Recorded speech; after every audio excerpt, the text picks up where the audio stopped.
Welcome to this very special edition of the KAJ Masterclass Live, the show which ensures that you profit from your time spent here with experts, either through their industry insights, information, or simply learning from them. And today we have Dr. Robert Barkett. He is a board certified physician, has been in practice for 29 years, and he is also an author. Welcome to the show, Dr. Barkett. Oh, it's glad to be here, Ajay. You are welcome to the show, Dr. Barkett. You are welcome to India in this online form. And I'm sure not just in India, but a lot of people across the world will benefit from what we are going to talk about. You are a doctor, so we'll talk about the changing face of healthcare in today's time. So, my first question to you, Dr. Robert Barkett, is to you say that there is a, or you feel that there is a the doctor patient relationship is decaying. I want to understand, people know it, even in this part of the world, people can feel it, though in India, a lot of people respect the doctors, they respect the profession, it's considered to be a noble profession. But many a times there is a discord between the way they are getting treated, the way doctors are also getting the treatment from their patients, or there's a bit of a discord there. So I want to understand, but on your part, in that part of the world, I want to understand this better through through your version. Well, my father was an internal medicine physician, what we call now primary care. As he was your general doctor. And, this is in the late 60s and early 70s. And I would go to the hospital with my father and make rounds with them. And there was very few subspecialists back then. The internist and family physician did about everything. There wasn't necessary gastroenterologist or infectious disease, very few cardiologists. There wasn't even emergency room doctors. My father's patients would go to the emergency room for a while. He or his group that was covering would take care of the emergency room. And the physician was intertwined with every physician in the community, and they all lived in that community. They worked in that community. They went to church in that community. They, played golf or boat, and women had their women's auxiliary meetings, and it was a tight knit group, and the patient respected that. And back then, Dad even did, house calls. He'd go to, and he had the little black bag with the stethoscope and, the reflex hammer and everything. And really, the doctor was held in a lot of esteem, and patients weren't able to make their own diagnoses. And it was really nice, even when I started in 1993 back here, where we were primarily in the outpatient setting, where you came in for your sore throats and sinus and blood pressure and diabetes, depression visits. But we also did hospital care. And we were still intimately involved with the patient from A to Z. And then I think came the age of computers and the age of subspecialists. Well, at least here in America, they pretty much kicked out the primary care general physician from the hospital setting, and they have hospitalists. So these specialized people had no connection with their patients from the community, and they only worked in the hospital setting. And that was a major change. So really, the primary care physician was out in the cold, knowing what was going on with their patients, and the patients felt a little deserted because their primary care physician, me, knew everything about them, what's happened to them in the past. Their grandparents, their spouses, their kids, and there was that comfort level. Whereas now, and there was not very good communication between the hospitalist and the primary care, and until they leave the hospital, but that information may be delayed, and I'm getting calls from the patients or their relatives, and like, what's going on? Well, I really don't even know. And the second part of the uh, patient-doctor relationship, I believe, is when they tried to streamline computer care with basically here Obamacare, and they make sure that we have to have all computerized programs. So no longer am I walking into the patient's room with their chart, handwritten chart, and make a few notes, looking at their stuff, talking to them eye to eye, really evaluating, is there any pain in those eyes, any hurt, are they sick or not sick, sitting down, having a conversation about their workplace or their family. Whereas now I have to bring in a computer. I've got to make 1,000, well, it seems like 1,000, you know, hot topics I got to punch on every patient. So now I'm paying more attention sometimes to the computer and what they say I have to get in to make it an appropriate note versus really zeroing in on that patient. And I know luckily most of them, at least back then, know that I still try to make as much eye contact and have as much human relationship with them versus being a secretary and playing on my computer during this visit. And I think it's hurt the doctor patient relationship. Right, right. I understand this, Dr. Robert Barkett. One thing I want to understand, every time a patient does not go to a, say, big hospital, they always go to a private doctor or anywhere. In India, you have got the government hospitals, the public hospitals also, as well as private doctors. And in different places, it is different. There are many doctors, around in your neighborhood, anywhere else, and they will charge some fees to you, but they will have a small clinic, qualified doctors. You just have to ensure that they are qualified for the type of things that you are going. And mostly it's a lot of them are general physicians, which you call them internal medicine or by different names, and they would know more about you. And then only if there is a requirement of a specialist, they might refer you to that. In cities, yes, people do go to hospitals, but many a times in India, a lot of private hospitals, doctors also have their private practice. So you go and meet them at their clinics. There they might, they will be able to, you will get an appointment much more quicker than perhaps going to the hospital. So what, I guess it's the same system in the US. So isn't that a thing available still? Why does one need to go to the doctors in hospitals and get treated if it is not required, or that high level of treatment is not required? I want to get that understanding. Even you are a medical doctor at a nursing home, so there it may not be like a big hospital or something. It might be big enough for to take care of your patients, but smaller hospitals are good. You feel much more connected with all the people around.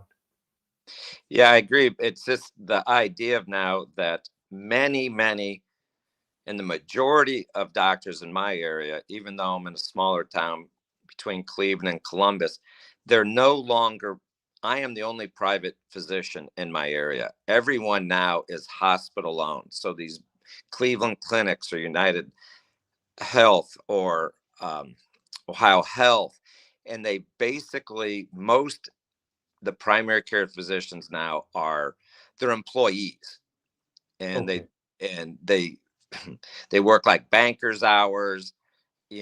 For myself, I don't leave. I'm private, and I'll stay there all day long. And if someone needs to be seen and they're sick, I'm there to see them. And then I'm there.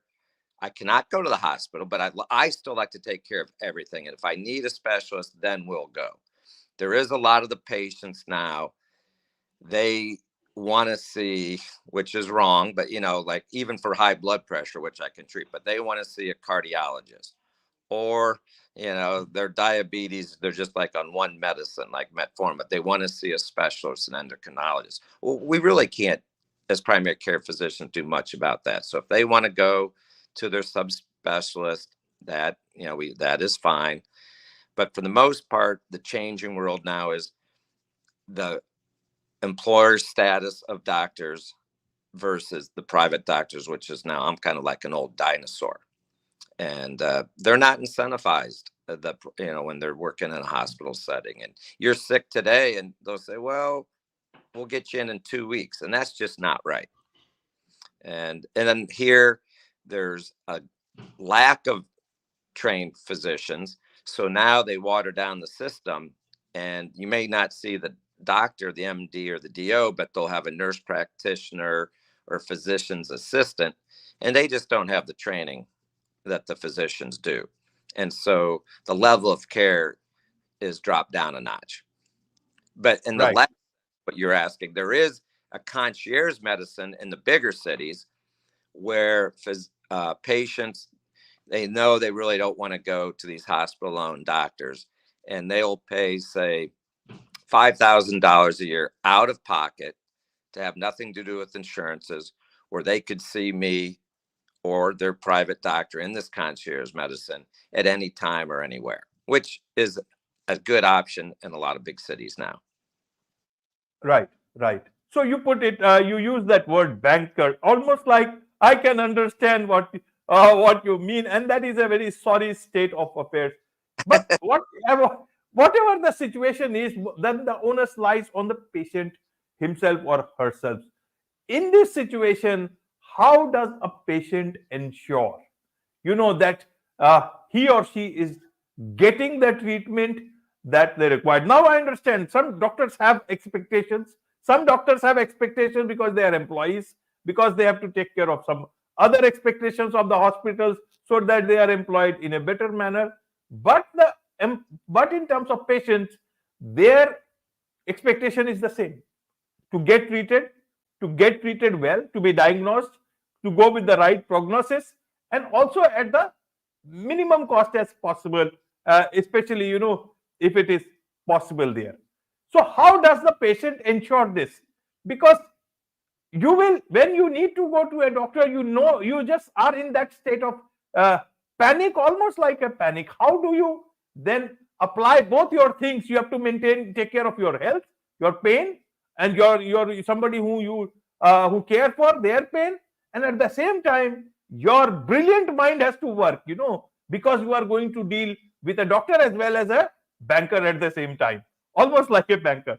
How do you ensure that you get the best uh, care for yourself in such a backdrop?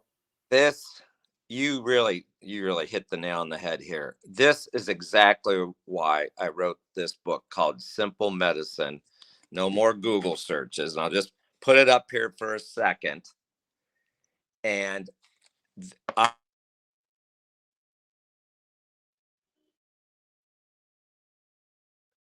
Yes, Robert. I've Yeah, no so problem. many Yeah. managed patients in my lifetime here. It almost makes me sick. And the patients do put their trust in the physician or their primary care person, and they really don't have an idea of what is good medicine and what is not good medicine. And I get patients that I've never known, but I'm the director of a nursing home. I'm a director of a hospice, and even though they're at the end stages, I've seen they've been mismanaged. And definitely new patients who have so many medicines on board, polypharmacy, they're not getting at all the recommended or current standard of care that they should have with their condition. And it's awful, and I feel so bad for the patient. And when we do talk to the patient, and I do try to go over things a couple times, but sometimes you give them a diagnosis of cancer, diabetes, or whatever, and their mind's a little blown, and by the time they get home, they don't know what the heck I've told them. It's like we're talking Chinese to them. So I wrote this book because the patient needs to know and what is best, and or at least what the most standard of care is for their condition. And I wrote this book as there's no other book out there that talks in layman's terms, meaning simple to understand English, almost like a sixth grader could understand. And I went through the most common complaints and most common conditions I have seen in the past 30 years. And everything's in very condensed form. And I hate to say, but diabetes is so rampant here. But as an example, why we run certain tests once a year, what drugs you should be on, what is the algorithm, what is the common side effects, and not like the ones you hear, and they can cause a third, for you to grow a third eye, and what my goals as a doctor is. Is my way the only way? No, no, no. There's 9 ways to skin a cat. Am I the smartest guy? Heck no, I'm not the smartest guy. But I gives the patients some gives them increased education on their own health care, and at least what is the minimal standard of care they should be getting, what tests should be run, what they mean for their certain condition. And I feel so bad for the average patient because they're not getting the standard of care. Right, right. So this is then how does reading the book cannot just solve the problem, though you have written the book. So, and moreover, the situation in a hospital or even a private clinic is very dynamic. Like in your case, you said that if you are going and meeting your patient, many a times your mind is more on filling all the details in the computer rather than taking care of. This is an irony. See, irony for the patient itself. Someone a patient who needs care, which is much more human, is getting disrupted by the computer here, and somewhere else it is other way around. In other places, artificial intelligence is now trying to come to give you much more better options for care. That will come to that later. How do you find the middle ground? And have you, because have you left some room for a dynamic situation? Because if the government standardizes it, then it might also leave that room. Nobody will want to go beyond what is written there. I want to understand, how do you, my biggest concern is, how does the patient still get the best of care with whatever rules you make or don't make, until unless there is that nobleness inside the hearts of everyone? Because the word looks like to be from Hippocratic oath to, I think the spelling of hypocrisy, or that Hippocratic is getting changed day by day, and still a lot of doctors are very, very good, but I guess there is so much of still not so good that one is almost getting forced to use that the spelling of the Hippocratic oath is getting turned into something else. Well, I think every individual doctor has to go in their own way to make each individual encounter with the patient the best it can be for the both of you. And the way because the government's telling me what to do, and Medicare, and what I have to punch out on this each office visit, is my nurses, I know before I get into the room what they're there for. If it's a checkup, just a normal checkup for their blood pressure, or the depression, or their back pain, migraine, headache, whatever. So I do have or if it's just a wellness exam. So I have a pretty good idea what they're coming in for. And then before I go in the room, I like to make sure I review everything, make sure if they're up to date on their cancer screenings, their colonoscopy, their mammogram, their PAP, make sure their vaccines are up to date, which medicines they're on. And actually, I kind of do about 70, and you have to document that. So I do about 70 or 80% of the chart work prior to me going into the room. So I'm fully prepared. So when I go in there, and the way I do it, I have a handheld computer. So I put it on my desk, and I don't have anything up on the walls, TV monitors, and I'm looking at them, very openly. And we're going to have a conversation about non-medicine for the first several minutes, just to get them, trying to, we're building this relationship we have, and I've had with generations of their families, make them feel comfortable. And then when we get to the meat of the matter, I've already observed them. I'm not punching on my computer. They're comfortable. And then I try to, take the best care that I can. And when they're leaving the room, I try to reiterate what I have told them, what their problem is, what tests they may have to run in the future before my nurses get them. But each doctor is going to have to try this their own system and to have as much of a personal communication as they can with the patient. Right, right. What else have you dealt with in the book? One is the standardization of care for different things. What other things that you dealt? Your book is simple medicine. No more Google searches. You don't want people to do Google search uh, at all, or should they use Google but in a very smart way? Well, the one other relationship that's changed here is the doctor-doctor relationship also, and that's very important for the patient care.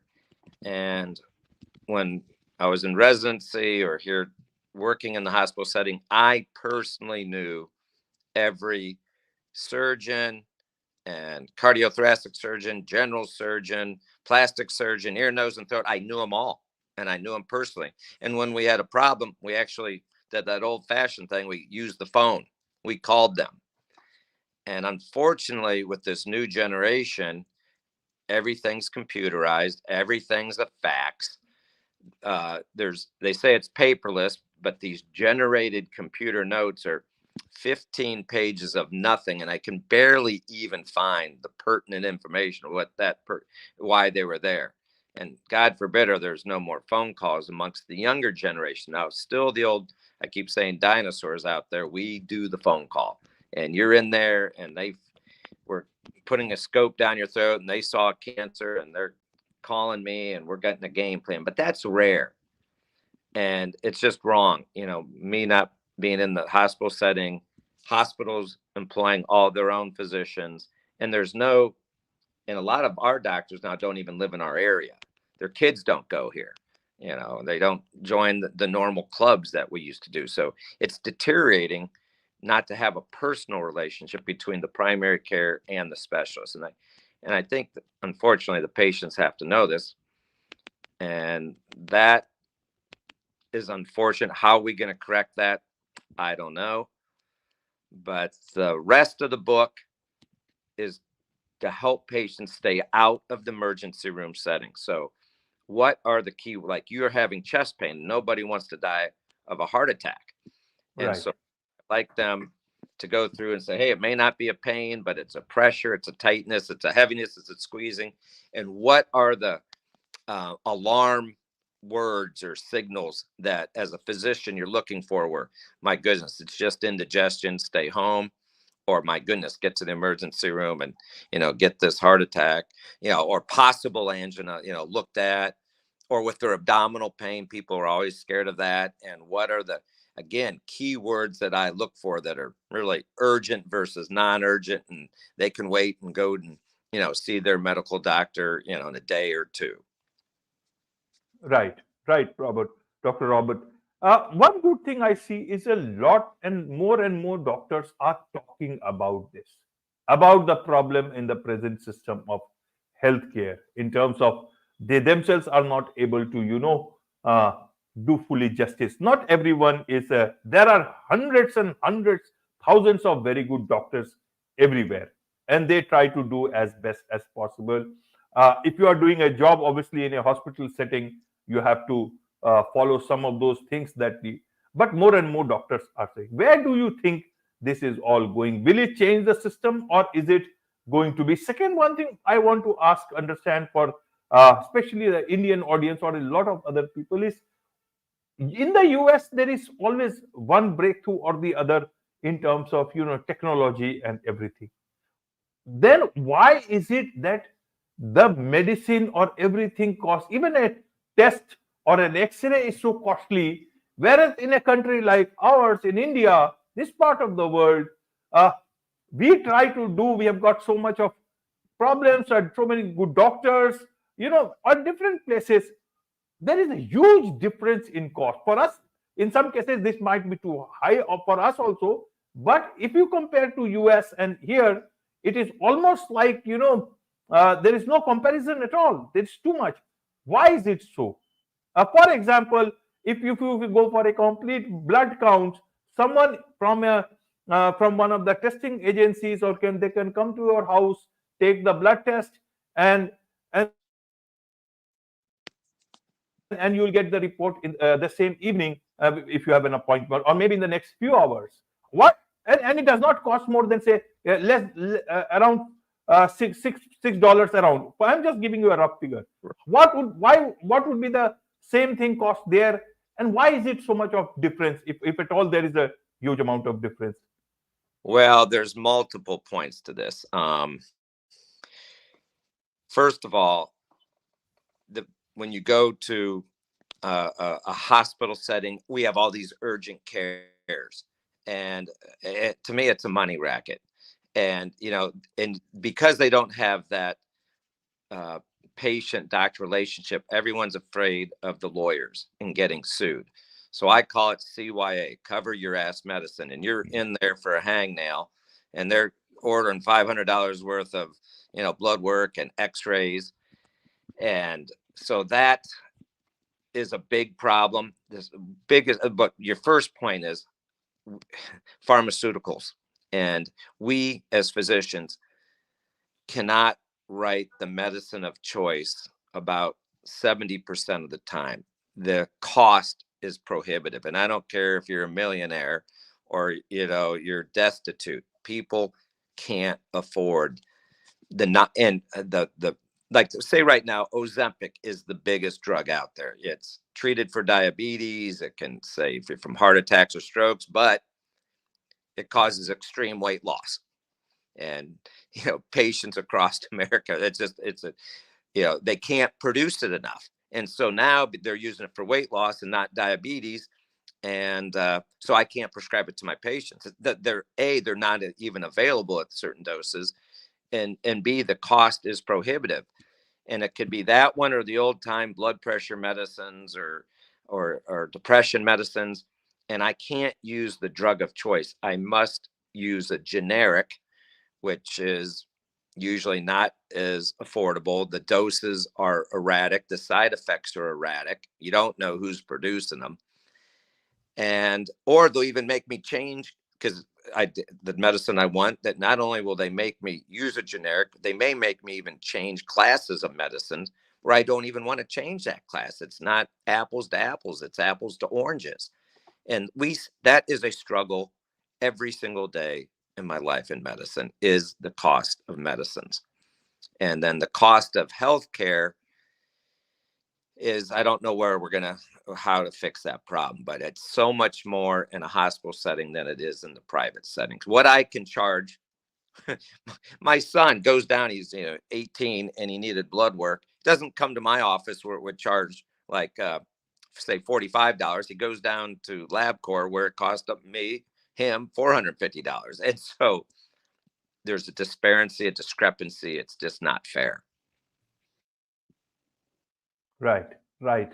Be that as it may, one more thing I wanted to understand, that for a lot of patients now, this world, a lot of technology has come in now. You can have the chance. Earlier on, if someone wanted to, say, go and consult some international, doctor, or some new cure has come in, they would need to go to the US or any of these big research institutes or clinics. But now that option is there for people to connect with doctors everywhere else. Is it possible? How does a person who, say, in India, they want a second opinion or something which is not available here, and it's a difficult situation for them, how much is it possible for someone to, say, connect with you and get a second opinion for you, or know about much more, if there is any other better option that is being worked on in the US or anywhere else, so that at least people have that much more advanced sort of an understanding of the illness that they are suffering from? Well, since the advent of COVID here, and everyone had to, stay home and, wear all the masks and shields, telehealth has become more prominent here, and where doctors may not even have, now, not myself, but, doctors will have practices and give second opinions and take care of their patients just like we are right now. You Right. You could be maybe they're doing it concierge style where you pay a fee for maybe the whole year or just for each question. So that is a nice option with technology and FaceTime and that for patients to get. And then the other ones, unfortunately, they're difficult. You have the big sites, the Mayo Clinic or WebMD. But again, you can go down a rabbit hole when you're describing what you think your symptoms are and what you have, and may draw much more anxiety than the patient really needs to have. And unfortunately, that's a problem. And that's kind of why I thought my book, Simple Medicine, No More Google Searches, it's not for everyone, but it's a baseline of where people may find some comfort that they're not going to die the next day because they had some blood in their urine today.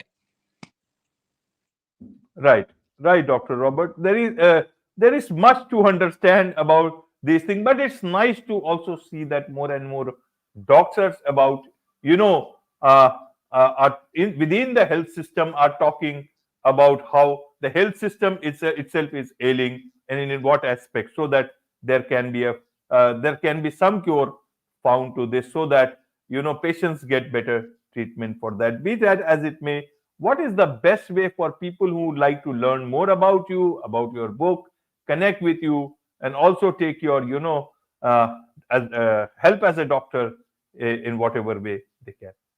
Yeah, patients can always go to my website at simplemedicinebook.com. They can ask me questions. They can email me at malabar82@gmail.com. That's MALABAR82@gmail.com.